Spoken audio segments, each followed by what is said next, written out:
Good morning बच्चों, मैं हूं विनोद सिंह और आप देख रहे हैं वेक्टर गुरु चैनल। बच्चों, आज हम क्लास 12 फिजिक्स का पहला chapter electric charge and field का 5वां लेक्चर करने वाले हैं। बच्चों, इस लेक्चर में हम पढ़ेंगे प्रिंसिपल ऑफ सुपरपोजिशन। बच्चों, प्रिंसिपल ऑफ सुपरपोजिशन की ज़रूरत कब पड़ती है ना, और इसका क्या फॉर्मूला होता है और कैसे हम इससे न्यूमेरिकल्स वगैरह करते हैं, ये सारी चीज़ें हम जानेंगे। ओके, तो बच्चों, जो प्रिंसिपल ऑफ सुपरपोजिशन है ना, माना एक ही जगह पर है ना आसपास बहुत सारे चार्ज हैं, तो चार्ज किसी एक चार्ज पर कितना फोर्स लगाएंगे, है ना। जैसे समझते हैं, माना यहाँ पर बहुत सारे चार्ज हैं, ये है Q0 और एक है Q1 और एक है Q2 और एक माना क्या है Q3 है ना। यहाँ पर ले लेते हैं Q3। ठीक, आप इन चारों में से एक को हम इसको टेस्ट चार्ज मान लेते हैं, मतलब हमें देखना है कि Q0 पे कितना फोर्स लग रहा है ना। तो यहाँ से माना ओरिजिन से Q0 की जो पोजीशन वेक्टर है वो है वेक्टर R0। अच्छा, इसका जो है इसका है R वेक्टर R1। अच्छा, इसका है माना वेक्टर R3 और इसका है वेक्टर R2।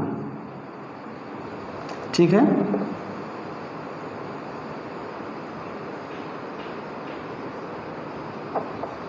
ये हो गया।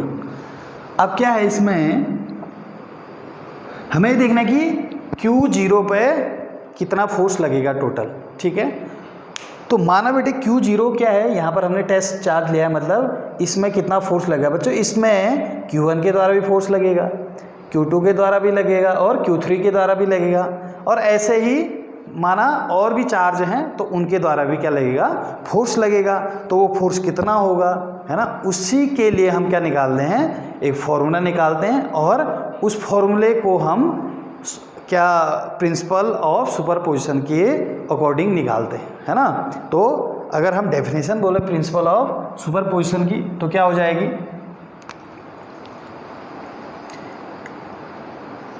लिखेंगे the total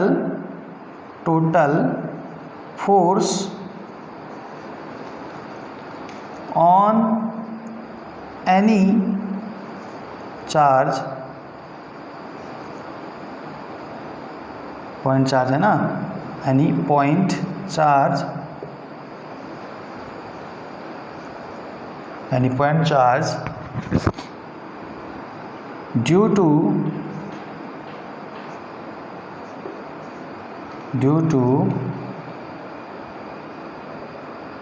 number of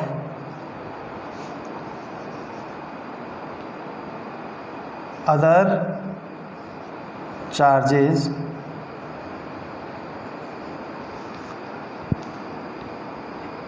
is the total force on the any point charge due to number of other charges is vector sum of all forces on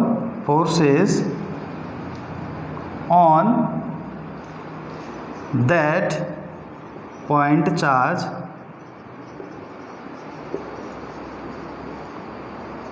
due to other charges। ठीक है, तो ये क्या है, अगर आपको डेफिनेशन लिखना है तो प्रिंसिपल ऑफ सुपरपोजिशन का डेफिनेशन आप इसको लिख सकते हो। ठीक है, तो क्या बोल रहा है बेटे, ये किसी भी चार्ज पर, हमने Q0 को लिया है, किसी भी चार्ज पर जो टोटल फोर्स लगेगा वो क्या होगा, वेक्टर सम होगा बोल रहा है। किसका?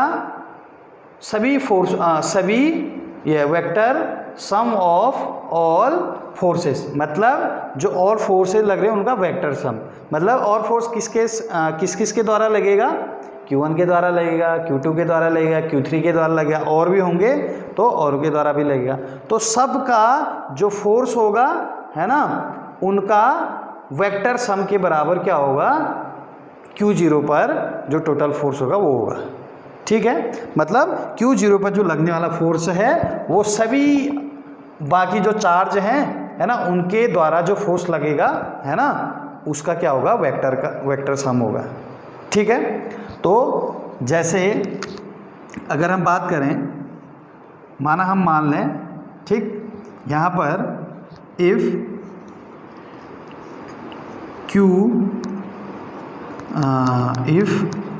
Total force on the charge on the point charge या टेस्ट चार्ज भी बोल सकते हो, on the point charge Q0 is, क्या हो गया, हमने किसे दिखा दिया, F वेक्टर F नॉट से। ठीक है, इज एंड अच्छा क्या हो गए है ना, ड्यू टू अदर चार्जेस। हमने ये मान लिया कि Q0 पर टोटल चार्ज है ना टोटल फोर्स कितना लगता है, वेक्टर F नॉट। ठीक हो गया। अच्छा, अब यहाँ पर लिखेंगे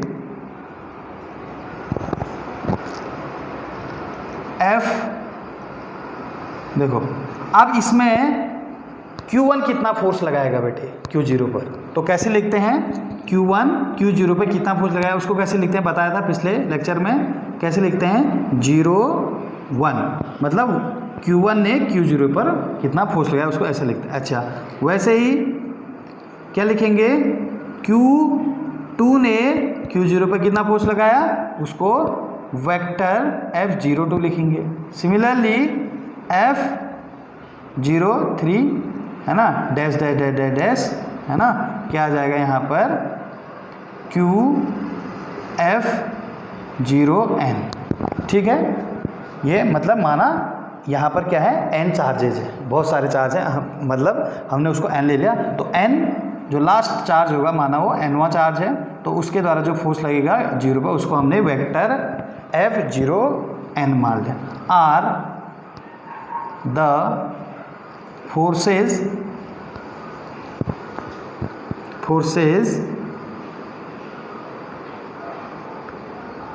बाय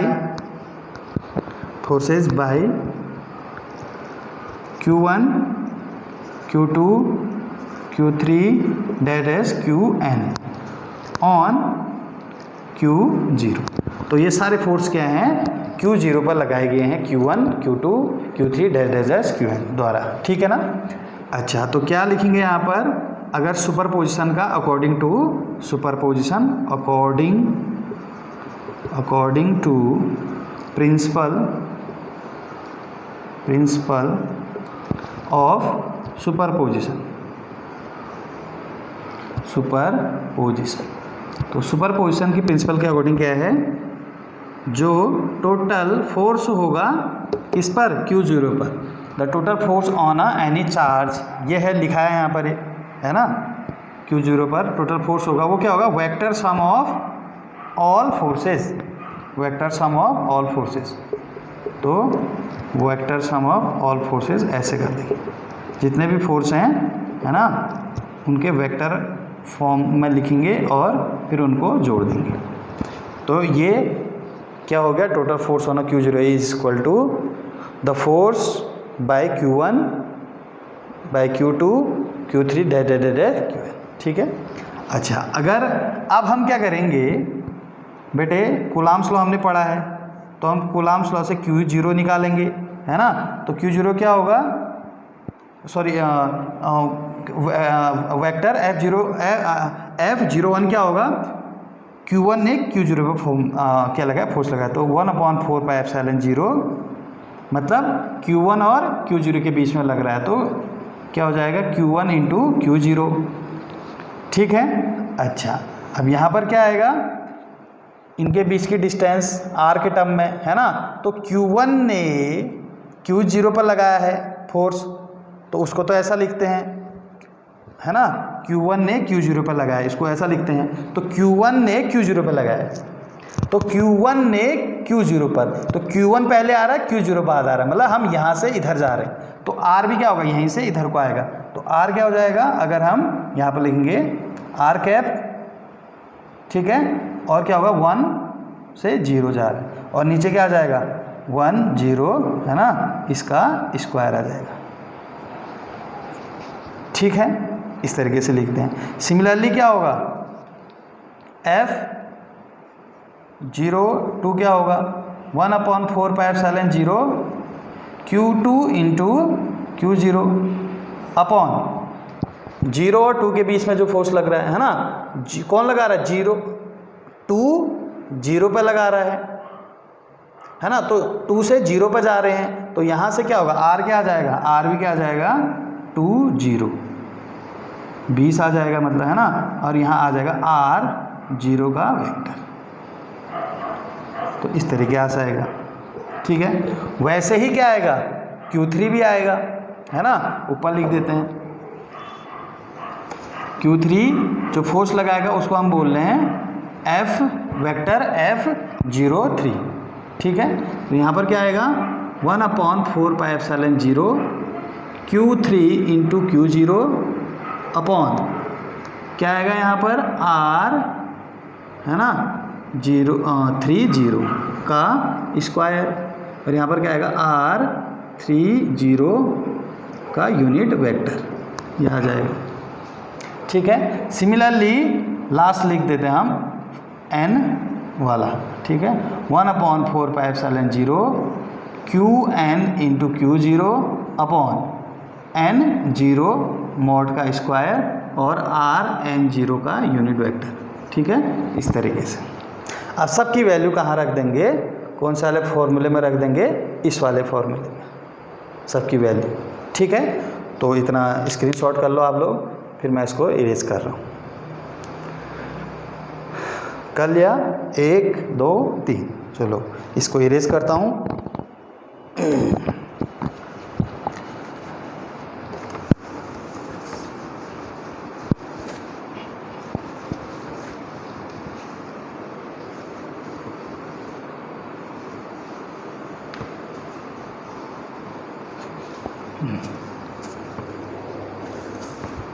तो इसमें रखेंगे तो F0 इक्वल टू, अच्छा हम जब इनको जोड़ेंगे सबको, इसको तो इसमें कॉमन क्या है, देखो 1/4 पाई एप्सिलॉन 0 सब में है और Q0 भी सब में है, तो Q0 अपॉन 4 पाई एप्सिलॉन सब में कॉमन ले लेंगे।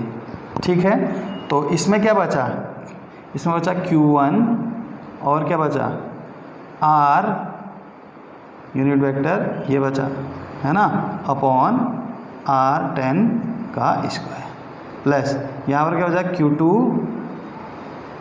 इंटू R20 का यूनिट वेक्टर अपॉन R20 के मॉड का स्क्वायर प्लस, ठीक है, dash dash dash dash dash, है ना, लास्ट में क्या बचा Qn इंटू Rn0 का यूनिट वेक्टर अपॉन Rn0 का मॉड का स्क्वायर, ये बच गया, है ना।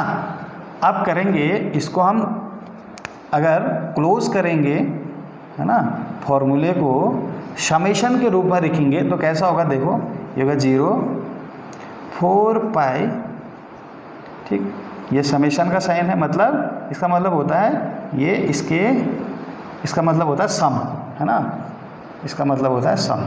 ठीक, तो सम, और यहाँ पर लिख देते हैं I 1 से शुरू हो रहा है, देखो 1 फिर 2 फिर 3 फिर 4 ऐसे, और कहाँ तक जा रहा है I n तक जा रहा है, कहाँ तक जा रहा है n तक। ठीक है, तो इसके बाद यहाँ क्या लिखें Q I लिख देंगे, है ना, यहाँ पर R, यहाँ जहाँ ये देखो यहाँ पर आई रख दिया, 0 आ गया और ऊपर यूनिट वेक्टर आ गया। ठीक है, यहाँ पर मल्टीप्लाई का साइन बना दो। नीचे क्या आ जाएगा, RI0 के मॉड का स्क्वायर। तो ये आपका फाइनल सुपरपोजिशन का फॉर्मूला मिल गया। ठीक है, अच्छा ये I का मतलब क्या है, देखो इस I 1 से शुरू हो रहा है और कहाँ तक जा रहा है, I = n, तो 1 है ना। यहाँ पर देखो इसको अगर एक्सपेंड करोगे तो ऊपर वाला बन जाएगा। देखो I की जगह 1 रखो, 1 1 1, तो पहला वाला बना, है ना।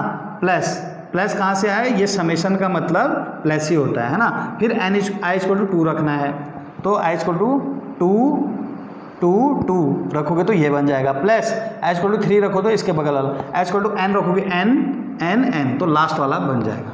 तो इस तरीके से ये आपका सुपरपोजिशन का क्या हो गया, फॉर्मूला हो गया, है ना। ठीक है, तो इसको और अगर आप और सिंप्लीफाई करना चाहते हो तो कर सकते हो, है ना। जैसे इसको यूनिट वेक्टर को वेक्टर के टर्म में लिख करके, है ना, इसको यहाँ फिर क्या आ जाएगा, क्यूब आ जाएगा, है ना। उस तरीके से भी कर सकते हो, है ना। जैसे Q0/4 pi not I01 I से n Q I आया, यहाँ पर R को लिख दिया वेक्टर I0 और नीचे क्या आ जाएगा, I का पावर, ऐसे आ गया। ठीक है ना, क्यों, क्योंकि यूनिट वेक्टर = क्या आता है, वेक्टर अपॉन उसका मैग्नीट्यूड। तो इसकी जगह हम ये लिख सकते हैं। ठीक है, तो ये भी है। फिर R0 को क्या लिख सकते हो, इसको R, इसका मतलब क्या है, I से 0 जा रहे हैं, I से 0 जा रहे हैं मतलब I से 0 जा रहे हैं, तो 0 बाद में आ रहा है, तो बाद वाला पोजीशन वेक्टर माइनस इनिशियल वाला पोजीशन वेक्टर। ठीक है, तो यहाँ से I से 0 जा रहे हैं, तो 0 माइनस, इसको ऐसा भी लिख सकते हो यहाँ पर, है ना। तो वेयर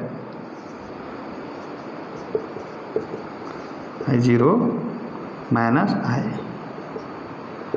ठीक है, ये यहाँ पर भी रख सकते हो और नीचे भी रख सकते हो। ठीक है, इस तरीके से ये हो गया आपका सुपरपोजिशन प्रिंसिपल। ठीक है बच्चों, अब क्या है, एक चीज़ याद रखना, है ना, सुपरपोजिशन प्रिंसिपल, या फिर इसमें क्या होता है, जैसे ये है ना, एनओटी नोट है ना, इम्पोर्टेंट है, आप इसको अलग से नोट कर सकते हो। अच्छा, यहाँ पर माना Q1 कुछ फोर्स लगा रहा है, माना चार क्या है, यहाँ पर 4 चार्ज हैं, हम Q0 की बात कर रहे हैं कि Q0 पर ये कितना लगा रहा है ना। माना Q1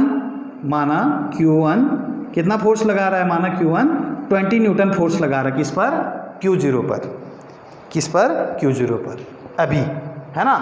अच्छा, तो मैं अगर Q2 को हटा दूं, है ना, तो अभी भी Q1 क्या होगा, Q0 पर कितना फोर्स लगाएगा, 20 ही लगाएगा। या फिर Q3 को भी हटा दूं तो अभी भी कितना लगाएगा, Q0 पर फोर्स 20 न्यूटन ही लगाएगा। या फिर मैं और Q2, Q3 और Q4 कितने भी यहाँ पर चार्ज लेके आ जाऊँ, है ना, तो ये चार्ज जितने ज़्यादा चार्ज लगाऊंगा वो भी इस पर फोर्स लगाएंगे, सभी लगाएंगे, है ना। तो कहने का मतलब ये है कि मैं यहाँ पर चार्जेज को हटा दूँ या और चार्जेस को लेके आ जाऊं, Q1 Q0 पर उतना ही फोर्स लगाएगा। ठीक है, मतलब इसी प्रकार औरों के लिए भी ये चीज़ लागू होगी। कहने का मतलब ये है Q2 जितना फोर्स लगा रहा है ना, इन बाकियों के चार्ज के प्रेजेंस में, है ना, उतना ही फोर्स लगाएगा जब ये चार्ज क्या होंगे, बाकी के चार्ज नहीं होंगे। ठीक है, तो कहने का मतलब ये है कि कोई भी चार्ज के आने जाने से क्या होगा, इस पर जितना फोर्स लग रहा है ना, ठीक है, जैसे इसको हटा दूंगा। अच्छा, पहले टोटल फोर्स, बेटा टोटल फोर्स तो चेंज होगा ना। अगर यहाँ पर Q4 है तो ये भी फोर्स लगाएगा तो फोर्स सबका जुड़ेगा, Q4 नहीं है तो इसका फोर्स नहीं जुड़ेगा, तो मतलब फोर्स कम हो जाएगा। मैं इंडिविजुअल फोर्स की बात कर रहा हूँ, मतलब जैसे Q1 जितना लगा रहा है अकेले, है ना, चाहे और हो ना हो तो ये 20 ही लगाएगा, है ना। और वैसे ही Q2 भी जितना लगा रहा है उतना ही लगाएगा, चाहे Q1 हो या ना हो, मतलब औरों के प्रेजेंस में, औरों के प्रेजेंस या एब्सेंस से किसी इंडिविजुअल चार्ज का जो फोर्स होता है ना, जो फोर्स लगाता है Q0 पर या किसी भी और पर, वो चेंज नहीं होता है। ठीक है, ये चीज़ याद रखना है ना। तो जैसे ही हमने टोटल फोर्स निकालने के लिए सुपरपोजिशन प्रिंसिपल का यूज किया, वैसे ही टोटल इलेक्ट्रिक फील्ड निकालने में भी कर सकते हैं, टोटल फ्लक्स निकालने में भी कर सकते हैं प्रिंसिपल ऑफ सुपरपोजिशन, है ना। पोटेंशियल वगैरह का भी इस तरीके से यूज़ कर सकते हैं। तो ये हो गया आपका सुपर पोजिशन प्रिंसिपल। ठीक है बच्चों, तो अब जो नेक्स्ट लेक्चर है उसमें हम क्या करेंगे, न्यूमेरिकल्स ऑन सुपरपोजिशन प्रिंसिपल। ठीक है, इस पर न्यूमेरिकल्स करेंगे, जो कि क्या है, इम्पोर्टेंट है, एग्जाम में इससे रिलेटेड क्वेश्चन आते हैं। तो बच्चों मिलते हैं अगले लेक्चर में। ठीक है, हैव ए नाइस डे।